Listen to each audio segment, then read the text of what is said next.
We are here. We are doing this. It's go time, baby. Hello, everyone. Welcome to Golden Era Alchemy. I'm your host, Valerie Gold, and this is season 2 of my lovely alchemy podcast, where I talk to you guys about how to transmute, how to get from A to B, how to change from a negative physiological state into a positive physiological state using my own experiences in life and things I learned along the way. This podcast is meaningful to me because it's an artifact that I want to leave behind for my child to intimately know who his mama was, because I know that I'm not going to be on the planet forever. And I don't know, we never know, when our time is to go. And so I'm praying and hoping and visualizing myself being here on the planet for a long time because I still have things to do here, but you never know, right? So that's where the idea for this podcast came about. I'm very open with my beliefs and, how I navigate into the world. I'm a free spirit, as many of you guys know. And I hope that my son will be able to listen to this and think, okay, like I can have advice on this particular topic in my life because my mom would have done it this way, kind of thing. I think that's the most that I can ask for from this podcast. The icing on the cake, however, is if this resonates with anyone else. And it does kind of feel like work. It's like, I know that this is my purpose. Like, I know that I was put on the planet to effectively communicate my ideas. I think that when God gives you certain talents, that you need to utilize them. So there's like service to self and service to others. You need to be at least 51% service to others, right? In my opinion, so that you can affect change in the world and actually be beneficial to others. And I think that the more that we can do that and the more that we can spread that kind of positive message, positive energy, love, what would Jesus have done, right? Kind of thing.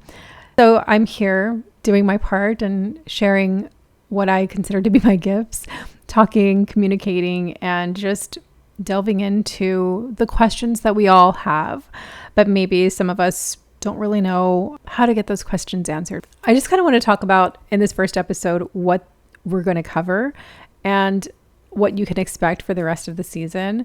We want to delve back into just sort of recalibrate and bring back the essence of season 1. In season 1, we talked about everything from your own personal magnificence and how you present yourself out in the world. We talked about the self-concept, which is actually one of my favorite aspects of personal transformation, is the self-concept, because it's one of the first ones that I learned. And I actually didn't learn it in any kind of metaphysical or spiritual setting. I learned about the self-concept in a sales training. So I do have a first season of this podcast. It's audio only, no video. I couldn't get around to doing video. And now I know why. It's a chore. So season 1 was a lot of me talking about my experiences. In season 1, I also shared creative writing pieces that I had done in the past. We had a name change. I wanted to talk about that right up front. The podcast in season 1 was called Feathers Alchemy. Feathers is a term that has been very significant for me in my life spiritually. I had a blog called Feathers Alchemy. And then when I became a mother, I changed the name of that blog from Feathers Alchemy to Feathers Matriarch. But I decided to take those writings from before I was a mom and read them on a podcast. And that was last season. This season, what you can expect is more of the discussion. I'm not going to be reciting any of my creative writings in this season. I'm just going to go off of vibes. No. So same podcast, same concept, just a new name, rebranding, you can call it. And what I want to say about Golden Era Alchemy is, if you think of gold, you're golden, stay golden. The bright golden sun. Golden to me has always meant staying on top of it, being the best version of you, going to that place in yourself that is like perfect and just wonderful, and just like this place of being highly unbothered, being highly joyful, genuinely joyful, and coming from a good place, like heart living, basically. When you think of the bright sun in the sky, I think of the sun, even in tarot, in like tarot cards, the sun means like prosperity, good fortune, all the good things. And it's bright. We need the sun to survive on this planet. And so to me, gold is like that which we aspire to be, the best versions of ourselves, the golden version of ourselves. golden era is us, you listening and me as well, stepping into our golden self, the era of our golden self. So this is your golden era alchemy, right? So in order to get to your golden era, there are some things we have to change, maybe shake things up, invite in some new perspectives, maybe invite in some new tools to manage emotions and thoughts. And that's what this podcast is here to do. I'm here to pose questions, to give you some stories and maybe some insight on how I have done that in my life and how it's served me and how I've been able to step into my golden era alchemy and working through. The alchemy is the working through it part, right? The working through the shit of life to get to where we want to be. That's the alchemy. That's the work. That's the cooking. I talk a little bit more about alchemy later. Welcome to the golden era of you. This is your alchemy. What I share with you is in the hopes that something sticks and that you use perhaps some of these tools in your own life and can step into your golden era alchemy and become your goldest self, whoever it is that you aspire to be. Now, and having said all that, in this first episode, we're going to be talking about the self-concept. This is something that I find very important. So we're leading this season with that.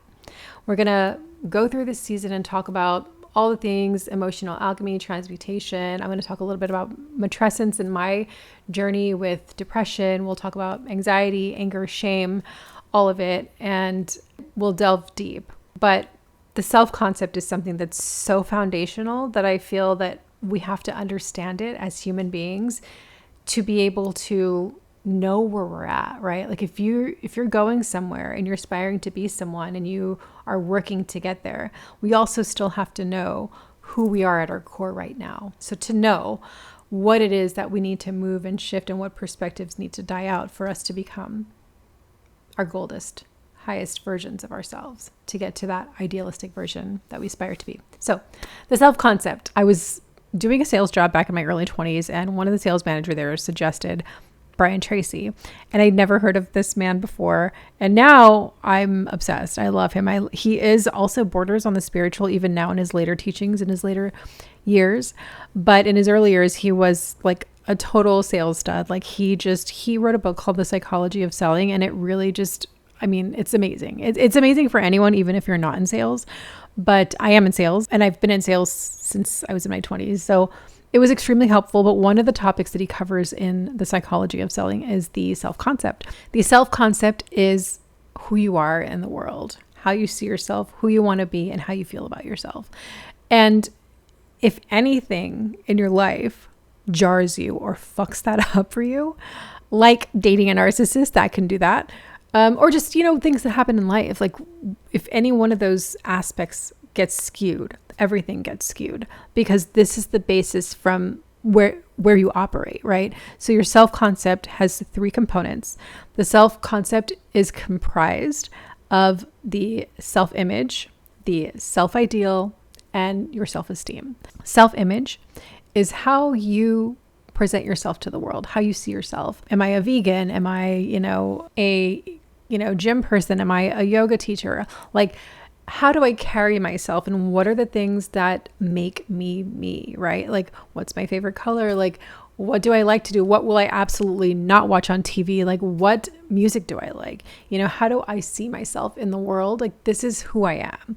I don't have gluten. I don't have soda, whatever it is, like your belief systems, right? What do you believe about yourself? Just who you are in the world that you identify with currently. Like that's who you are. And you're claiming that, who you claim to be you. That is your self-image.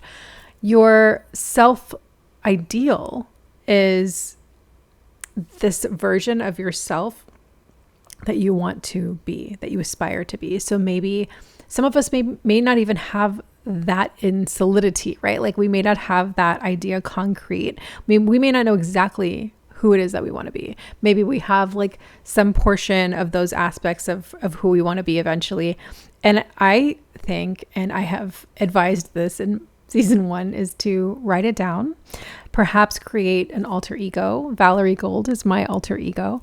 And this kind of creates like a springboard for you. So when you write it down, it's easier for you to get from A to B, right? So we're in the self-image, we are who we are in the world, but is there another version of you that you're aspiring towards, that you see, that you say to yourself, like, when I get to this point, like, I made it, like, that's who I want to be. Like, I'm, whether it's like a weight goal, whether it's a job goal, whether it's like all of it should be all of it. So the self ideal is everything that you want to be. Like, think of a flower and all of the petals. What are the petals? What are your petals now, your self-image, and then what are your self-ideal is, what will they be then when I'm at my highest? And you don't even have to say your highest self. I've said this before. You can say your favorite self. For me, it's my golden self. So whatever version of you that you're aspiring towards, that you want to be, that you're like, when I get there, like, I see this vision of me. And if you don't have the vision, spend time to write down, identify your values, what it is that you value in the world. Like, what's important to you? Like, God is important to me in my life, right? Maybe it's the gym, maybe it's, friends, maybe it's making sure to have good relationships, like whatever it is that you value in your life. And you can create tiers, like, in my professional life, in my fun life, my social life, in, my spiritual life, like, what are the things that I value? Being able to identify your values is going to help you set boundaries. It's going to help you navigate in the world.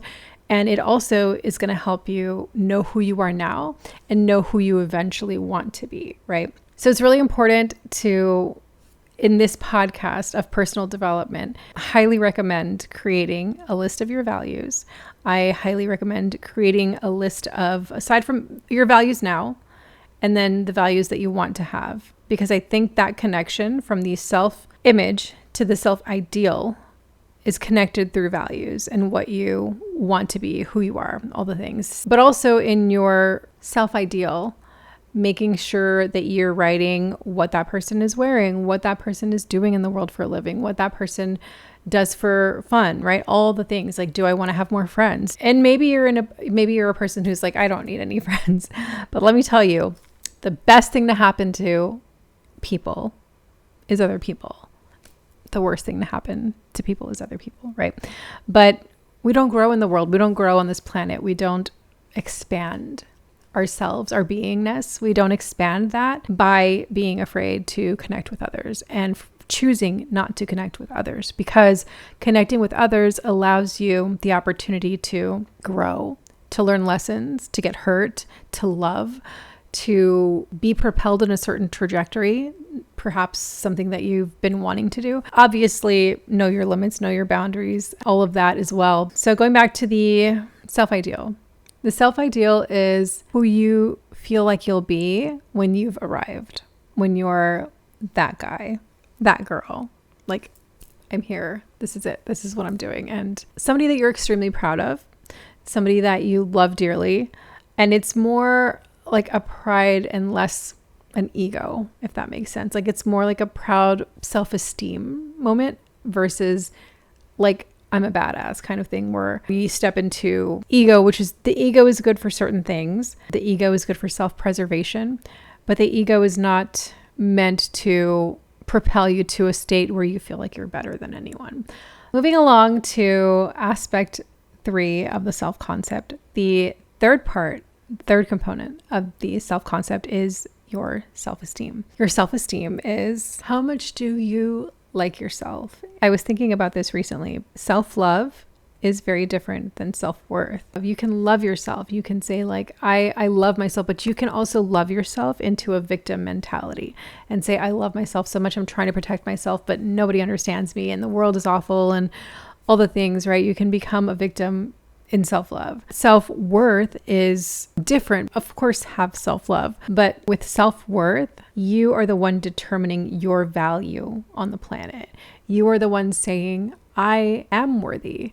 I am, worthy of XYZ. It's very different to think I'm worthy then I deserve this, because I deserve this kind of steps into ego. So it's really, we have free will on the planet and we can operate throughout the planet how we like. However, self-worth, you take into account truly who you can be, what your potential is. When you grow from a place of self-worth, you're planting the seeds of that self-ideal and saying like, I am worthy. How much you like yourself is what feeds your self-image into your self-ideal. I heard a phrase the other day, actually, one of my best friends said this to me. He said, don't think of it as discipline.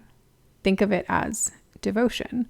Like the everyday rituals that we do, the everyday routines we have, that we have to do this or we have to do that. We have to, all these things. Think of it as you're doing them in devotion to you, and take that and say like, I'm worth it. I'm worth having good health. I need to get to the gym so that I can have good health. I need to go run the trails because my heart, my body is worth it to me. My heart, my being here on the planet, my human being that I own, that I have, that I possess, that's my vessel, deserves the good life, right? How you feel about yourself and how valuable you consider yourself to be all lives in the self-esteem. So all of these three components are what make you as a concept in your own mind, right? So if anything gets jarred, if anything changes, then everything changes. So in personal development, we think of getting to abundance, an abundant life, or being the best version of yourself. That can be done in so many ways, and it's different for everybody. This podcast is going to beg the question, how do you transmute? How do you get from A to B? How do you take the shit of the world that comes to you? Do you let it live in your body? Do you let it go? How do you process that, right? Is it healthy? Do you know that you have vices or unhealthy ways that you cope with life? I was thinking about this recently. I recently took a sabbatical from social media, and I was just thinking that all of these things, and I said this before in the last podcast, these things we do to escape the reality that we're in. Like, I don't want to wash dishes, so I'm going to scroll my phone. I don't want to, cut my backyard, so I'm going to just watch TV or do things like busy work. All of these things that we do to escape the current reality that we're living in, whatever your reality is and whatever it looks like, we're numbing, right?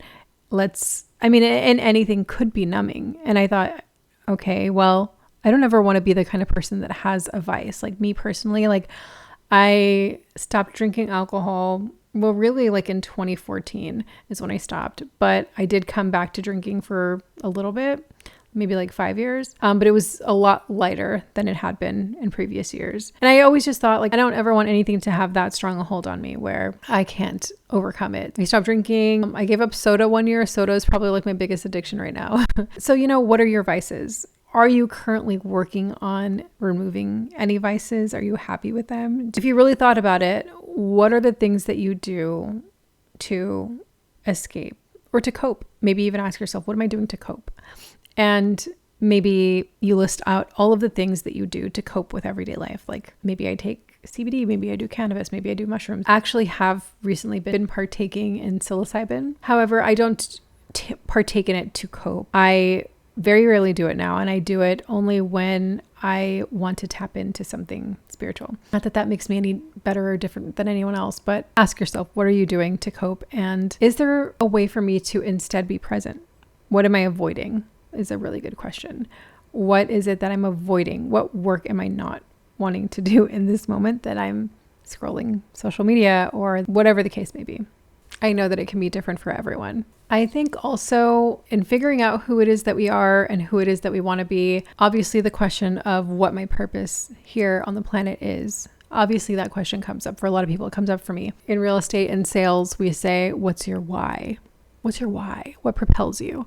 And I was so frustrated when I first got into real estate and taking these sales courses that they make us do. It's what's your why? You have to decide what your why is. Why are you doing this? And I'm I'm doing this to make money. I don't know. I think, and I know now that the why is something that's guttural, if that makes sense. It propels you from such a deep place inside of you that it's not just your reason. Maybe it's your family. Maybe it's, you got off of drugs, hard drugs, and you never want to go back there. Like that is something deep and intense inside of you that would propel you to do whatever it is that you want to do. So what is it inside of you that's a deep, tiny little seed that's deep inside of you? That's like your why. Like, what am I trying to accomplish? Maybe what am I trying to get away from, right? And it could be in a healthy way. Like for example, like that analogy of a drug addict not wanting to go back to being a drug addict, that would be their guttural why. That would be their reason for moving on and saying like, I'm not going to do this anymore. Like it's so strong in them. So I think it's like, to me, the why it doesn't really define exactly all of the facets of what that seed is inside of you. Maybe think on that. What is it inside of me that is the driving force of where I want to go? The change, right? The positive change in the world. Maybe it's more money at your job.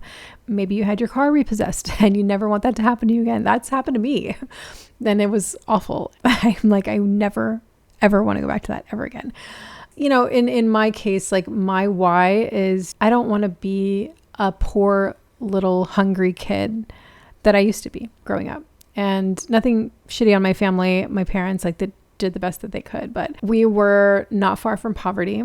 And I just don't want to ever do that. I don't want my son to go through that. And I think that that's my why. So I think it has to be something inside of you that is like, what is it that's propelling me? What is it that makes me want to like be better in the world? And that once you figure out like what your driving force is, what that seed is inside of you, what that why is. I hate why. Like I get it. I know what they're trying to say, but I hate that because it's like, it's not enough to say why. What is the driving force inside of you? And where are you going with it? Where does that driving force want to take you? That driving force is your connection to the divine. It's your connection to your God-given purpose. It's like your reason to be able to employ your God-given gifts. This seed that's inside of you, that is the driving force, connects you to your purpose. And not exactly, right? Like the driving force is moving and your purpose comes along with it. Your purpose, maybe if you don't know what it is now, will become clear if you know what that driving force is. So you're moving in the world based on something inside of you. Once you know what that is, once you can feel it, the why is something that you can feel. It's like my kids are everything. I'm doing everything for them. Like I want them, you know, like in my case, I don't want my kid to suffer like I did growing up, right? So that is your seed, your driving force, and you move forward with that driving force. And then your purpose becomes even more clear. So your purpose is not necessarily your driving force, but your purpose is what you're meant to do with that driving force in the world.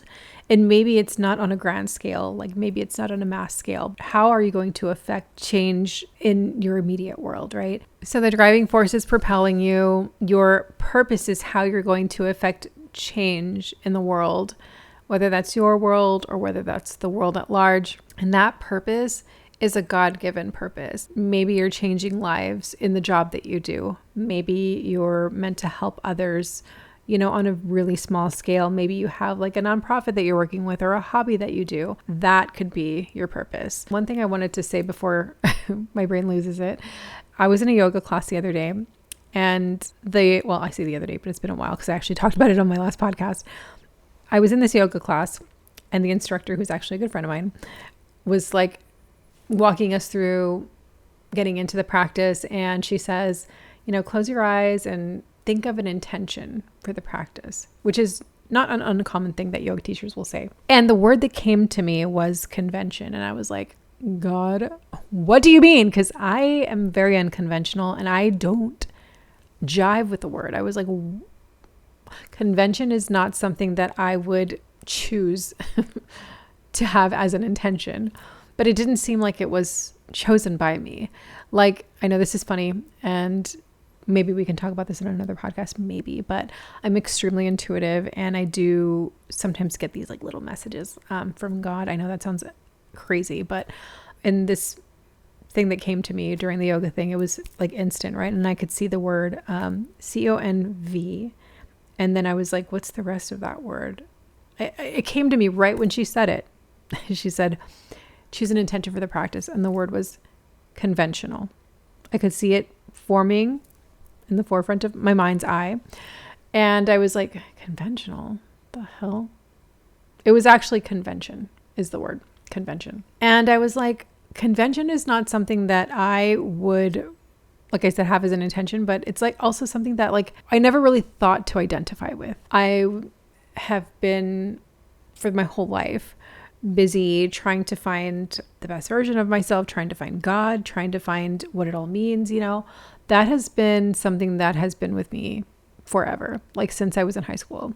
I always knew that the way that I learned about God wasn't the whole story. And I still feel that way to this day. And even though I'm learning and growing and having experiences, I know that there's just no way that us as humans could ever possibly grasp the full concept of what God is. Like we just will never. We're not meant to. We're meant to be here. That's actually a full circle moment in my mind and my heart right now. But that's why that word came to me, convention, because that is also another way that you can affect change to your smaller world and maybe even the world at large, right? But if you adopt convention in your life, which is something that I've been trying to do since that happened, because I thought, this is interesting. This is not something I would have ever expected. I mean, I'm listening to audiobooks on like stuff in the metaphysical world. So it's like, I'm always looking like on the fringe of things. So convention to me was just, whoa. Definitely something I felt like God was trying to tell me, because it was like, I wouldn't have thought of that on my own. I do think it's great. I do think it's good for people to adopt convention in their lives, because then it brings that driving force, that purpose down to like even a one-on-one exchange. For me, convention means being more present in the everyday traditions of my life, like celebrating, you know, all the little holidays with my child, you know, being present with my family, and, you know, allowing convention to play out in my life, having my dad come over and play grandpa with my son, you know, like all the things. So rather than operating in my mind on the macrocosm and trying to figure out what the whole universe means, like maybe I just figure out my own life, and maybe I make a ritual out of having my mushroom coffee every morning, you know? And so these little things are conventional, everyday things. They're not like, you know, mind-blowing concepts or anything. These things are what are going to center us, are going to connect us with others, are going to, there's so much in that. There's so many ways to connect with others through convention, going out to eat together, having a conversation together, going to a park together, like just these like little things that we don't even think of. When you connect with a person one-on-one, something you say to them could change their life, like could literally change their life. Like I've had things that I remember people tell me, and I'm like, whoa, I remember that to this day. And that one thing that it makes me want to actually makes me want to cry right now, because it's like, that's how God operates, right? That is how we are all connected. That is how there's no separation between me and you.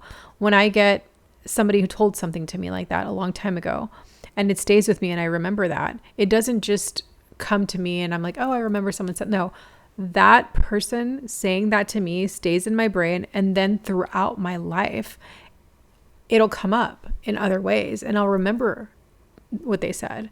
And this is true. Like I'm saying this now, like that I have remembered things that people have said to me throughout my life that seemed maybe meaningless to them at the time. But then, and there are several things, I mean, lots of things that people have said to me that have like altered my perception or even altered my actions on the planet. And that is huge. So don't discount convention and having one-on-one conversations with people, like truly meaningful conversations. And we should be having meaningful conversations on the planet.